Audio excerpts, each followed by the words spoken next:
A paz do Senhor, amados. Eu sou o pastor Adelci dos Reis. Hoje nós vamos comentar a lição 11 da revista da nossa escola dominical CPAD, que tem como título O Reinado de Ezequias. Texto áureo. No Senhor Deus de Israel confiou, de maneira que depois dele não houve seu semelhante entre todos os reis de Judá, nem entre os que foram antes dele. Segundo Reis, capítulo 18, versículo 5. Verdade prática. Deus sempre ouve e guarda os sinceros de coração, que o obedecem e procuram agradá-lo. Amados, hoje nós vamos comentar o reinado de Ezequias. Ezequias foi o 13º rei de Judá e reinou em Jerusalém 29 anos. Ezequias era filho de Acaz. Acaz foi um dos piores reis de Judá. Foi um reino marcado pela idolatria, pelo sacrifício de crianças, inclusive passando seus próprios filhos, irmãos de Ezequias, pelo fogo, oferecendo aos ídolos. A pior coisa que um pai pode fazer. Ainda hoje, nós vemos sacrifícios de crianças nas clínicas clandestinas de aborto. Vemos também crianças que são sequestradas, sendo oferecidas aos ídolos e até mesmo as suas vísceras aos demônios. O rei Ezequias, ele foi um rei de uma fé extraordinária. Nenhum outro rei demonstrou tanta fé como o rei Ezequias. Ele era um homem reto, um homem íntegro, um homem que procurou andar nos caminhos do Senhor e fazer aquilo que era agradável ao Senhor. Ezequias, no seu reinado, ele empreendeu uma grande reforma espiritual da nação. E esta reforma foi feita através da renovação da aliança do povo de Judá com Deus. E esta aliança resultou num dos maiores avivamentos no Antigo Testamento.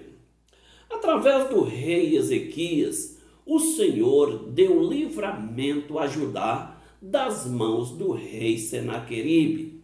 E hoje, o nosso enfoque na nossa lição é asseverar que o Senhor, ele ainda ouve as orações daqueles que o temem. Vamos então avançar na nossa lição para o primeiro tópico, que nos diz o justo reinado de Ezequias. Primeiro ponto, um rei reformista. O rei Ezequias, ele realizou uma das grandes reformas espiritual em Judá. Quando nós falamos de reforma, estamos falando de restauração daquilo que está estragado, daquilo que está arruinado. E esta era a situação do povo. Estava com a vida espiritual arruinada, a ponto do rei Ezequias convocar os sacerdotes, os levitas, para que o povo pudessem renovar a sua aliança com Deus. E esta aliança, ela seria uma aliança que levaria o povo a ter uma reforma radical na forma espiritual, ou seja, no modo de servir a Deus. Por isso, o rei Ezequias convocou os sacerdotes, os levitas, e mandou destruir todos os altares que estavam espalhados por toda Judá. Judá tinha sofrido muito com os anos anteriores de idolatria, inclusive no ano anterior a Ezequias, que era o rei Acaz, que foi um rei extremamente idólatra, mandou levantar muitos altares em Jerusalém e em todos os lugares do país. Muito embora, alguns anos anteriores subiram ao trono reis piedosos, mas esses reis eles não destruíram os altares de Baal, de Azera, de Astarote, de outros deuses que estavam espalhados por toda a nação. O rei Ezequias, ele juntamente com os sacerdotes, mandou abrir as portas do templo. O templo estava fechado porque já não havia mais adoração a Deus. Todo o foco da adoração era dirigido aos ídolos, por isso a casa do Senhor estava fechada, estava negligenciada e de certa forma até mesmo estragada, precisando fazer alguns reparos. Assim também o rei Ezequias restabeleceu o ofício sacerdotal que por ordem do rei Acaz, que vivia na idolatria, deu então pressão para que os sacerdotes eles fossem pelo caminho da idolatria. Por isso, muitos sacerdotes ficaram com o seu ministério paralisado, precisando também de serem restabelecidos. E exatamente isto que o rei Ezequias ele fez. O rei Ezequias também organizou a nação para fazer a festa da Páscoa. A festa da Páscoa, desde os tempos de Salomão, que não era observada. Então o rei, através daquele avivamento, ele trouxe de volta a festa da Páscoa, convidando o povo de Judá, convidando os príncipes para celebrar ao Senhor. O rei Ezequias enviou mensageiros, enviou os correios por toda a parte de Judá, inclusive pelos territórios de Israel.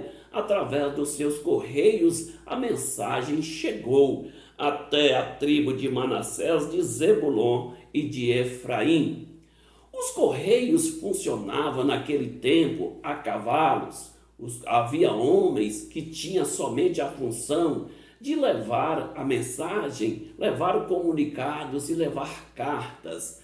Os cavalos tinham um período de percorrer, precisava ser uma ação rápida. Então os cavalos chegavam até certo ponto. Naquele ponto determinado, alguns quilômetros, ali parava. Outro mensageiro montava no cavalo e percorria mais outro trecho. E assim ia trocando de mensageiros e trocando de cavalos até que a mensagem chegasse a todo o território.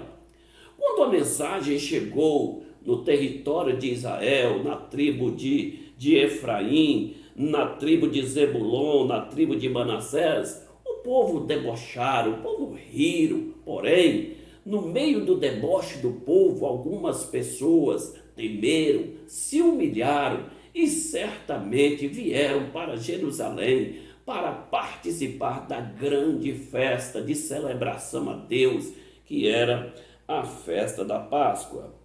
Nós vemos aqui que o diferencial na vida do rei Ezequias foi que ele se chegou a Deus de uma forma extraordinária. Todos aqueles que se chegam a Deus, certamente Deus inclinam para receber o seu louvor, a sua adoração. Outro diferencial na vida do rei Ezequias foi que ele guardou os mandamentos do Senhor. E guardar os mandamentos do Senhor é uma atitude de um grande homem de Deus. E assim, nós podemos ver que o coração do rei Ezequias estava disposto a fazer a vontade do Senhor, a agir em prol do reino de Deus. Por isso, ele reuniu os sacerdotes, ele chamou o povo para reconhecer a sua situação pecaminosa e restaurar a sua condição de pecado, fazendo assim uma renovação de aliança com Deus. Vamos para o segundo ponto da nossa lição: a purificação dos lugares sagrados. O rei Ezequias, ele convidou os sacerdotes e os levitas para fazer uma purificação do templo. Eles haviam de santificar o templo. O templo estava fechado, as portas estavam estragadas, estavam em ruínas. Os sacerdotes precisavam agora restaurar as portas que estavam estragadas, colocar o templo em condição de funcionamento para que o povo pudesse adorar o Senhor. Aquele templo, há muito, ele não era utilizado para sacrifícios e adoração. Os sacerdotes, eles precisaram tirar tudo aquilo que era impuro de dentro do templo, que havia sido colocado pelo rei Acaz. Assim, também precisaram purificar o altar de holocausto, que há muito tempo não se oferecia sacrifício, a mesa dos pães da proposição, também não se oferecia o sacrifício no altar de incenso. Por isso, toda a mobília do templo, ela foi purificada e santificada. Nos tempos do rei Acaz, pai do rei Ezequias, ele removeu alguns utensílios de ouro do templo e presenteou o rei da Assíria.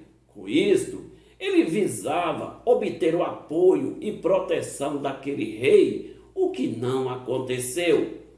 Também nós podemos ver que naquele templo estava tão desleixado que algumas coisas tinham sido quebradas. E todas essas coisas que estavam em desordem, estavam fora do lugar, ou que haviam sido profanadas, foram restabelecidas nos seus devidos lugares e purificados. Profanação diz respeito ao trato irreverente com as coisas santas e com as coisas sagradas. E assim, o templo do Senhor, na verdade, estava profanado pelos anos de idolatria, porque aquele templo ele tinha sido tratado com muita irreverência. Mas agora, por ordem do rei Ezequias, foram restabelecida a ordem do templo e santificado para o serviço do Senhor. Vamos então para o terceiro ponto da nossa lição, a adoração nacional.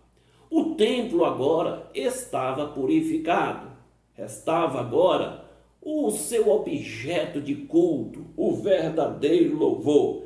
O rei Ezequias, então, ele convida todos os maiorais da cidade, convida os sacerdotes, convida o povo para festejar, para a adoração a Deus. Então nós vemos aqui que iniciou-se um novo tempo, um tempo de adoração e de serviço ao Senhor. Então foi oferecido ofertas, sacrifícios a Deus. Os sacerdotes, especialmente os levitas, eles entoaram louvores, e através daqueles louvores toda a nação se comoveu. A Bíblia nos diz que o povo chorou, e assim a nação se curvou perante o Senhor. Mas o ponto marcante desta convocação foi que o rei Ezequias, juntamente com todos os seus assessores, eles se prostraram, eles se curvaram na presença do Deus, o Senhor Jeová, o Todo-Poderoso, em reverência e adoração. Esta é uma cena extraordinária. O líder maior de uma nação curvando na presença do Senhor, prestando toda reverência àquele que é digno de toda honra, de toda glória e de todo louvor. Por isso, a Bíblia, no livro de Salmos, nos informa que feliz é a nação cujo Deus é o Senhor. Depois desse momento tão especial, nós vemos o rei Ezequias e também os sacerdotes orando por toda a nação, visando a santificação do povo.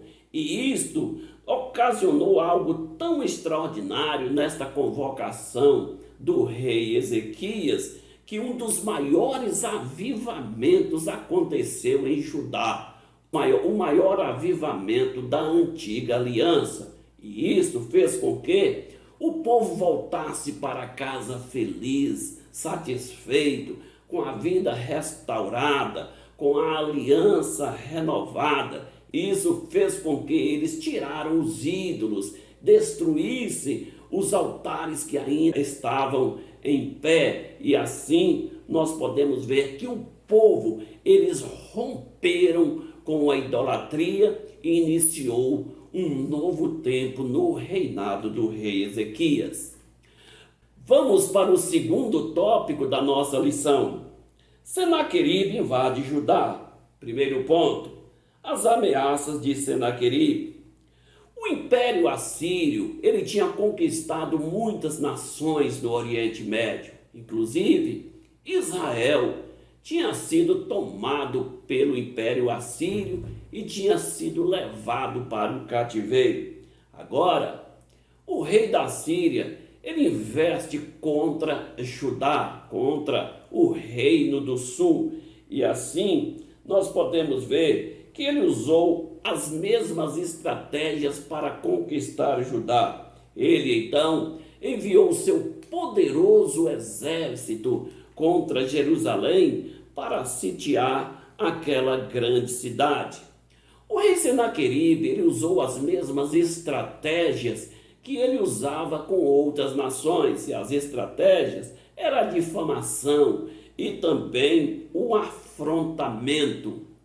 Era um império temido pela sua crueldade, pela sua forma de tratar os seus prisioneiros de guerra. Eles cortavam os narizes, furavam os olhos dos soldados capturados, cortavam a língua, cortavam os membros sexuais também, tiravam os membros, tirava a pele das pessoas, expunha as pessoas à crueldade, ao sol, para que pudessem morrer em grande sofrimento.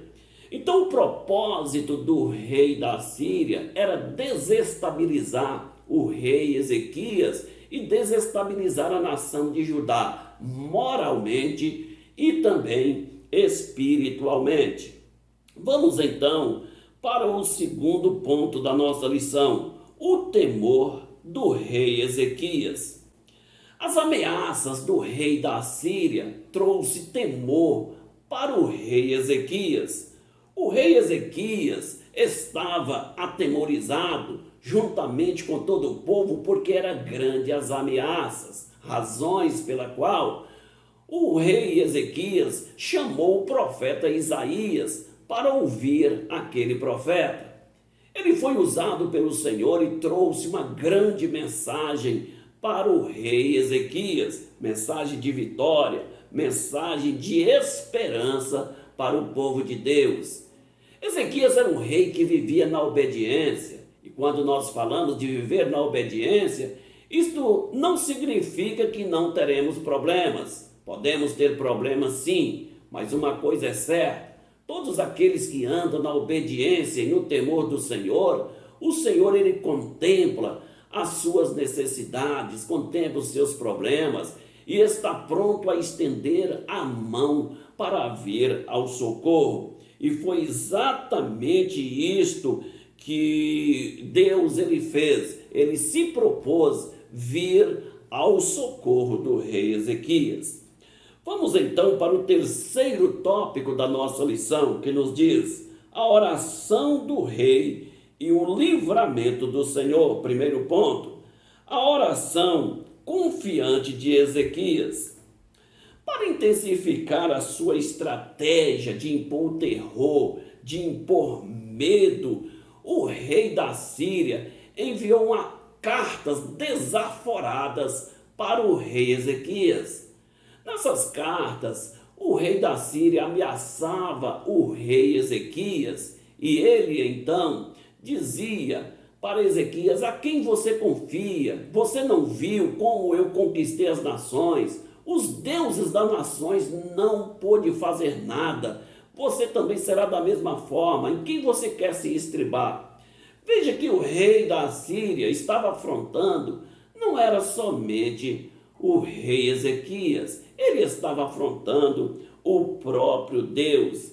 Então o rei Ezequias, ele buscou providência da parte do Senhor. Ele vai para o templo e apresenta estas cartas perante o Senhor e busca aí uma solução para aquelas afrontas do rei Senaqueribe. Exatamente isto que nós vamos ver no segundo tópico, que nos diz: Deus conforta o rei. Deus então chama o profeta Isaías e traz uma mensagem de conforto para o rei Ezequias e mostrar que o rei Ezequias, ele não estava só. O Senhor, ele tinha ouvido as orações do rei Ezequias e ainda mais, ele tinha ouvido o atrevimento do rei Senaqueribe, as ameaças, porque ele tinha blasfemado, não era do rei Ezequias, ele tinha blasfemado do próprio Deus. Todos aqueles que desafiam Deus, certamente, eles terão de reconhecer que a mão onipotente do Senhor é forte e poderosa, e assim Deus, ele assumiu aquela causa, porque a questão já não era mais com o rei Ezequias, já era com o próprio Deus de Israel. E Deus então, para mostrar que ele não deve ser afrontado, enviou uma resposta naquela mesma noite. As Escrituras nos informam que naquela mesma noite o Senhor enviou um anjo e ele veio sobre o acampamento, sobre o arraial dos assírios e destruiu, matou 185 mil soldados. Pela manhã estava aquela multidão tombada, morta, sem saber o motivo. O rei da Síria ficou apavorado, voltou para a sua terra envergonhado pela grande derrota misteriosa que havia tido, porque o Senhor, ele tinha entrado na causa, ele estava pelejando em favor do rei Ezequias e em favor de Judá. Quando o rei Senaqueribe chega na sua terra, ele vai para o templo do seu Deus, onde ele era acostumado ir depois das batalhas para fazer as suas oferendas àquele Deus. Ele entrou naquele templo e os filhos do rei Senaqueribe, os dois filhos, assassinaram ele dentro do templo do seu Deus. E assim, o grande fracasso do rei da Síria nesse empreendimento contra o rei Ezequias resultou na sua própria morte. E assim, nós estamos encerrando a nossa lição. Que Deus possa abençoar a sua vida, abençoar a sua família e tenham todos uma excelente aula.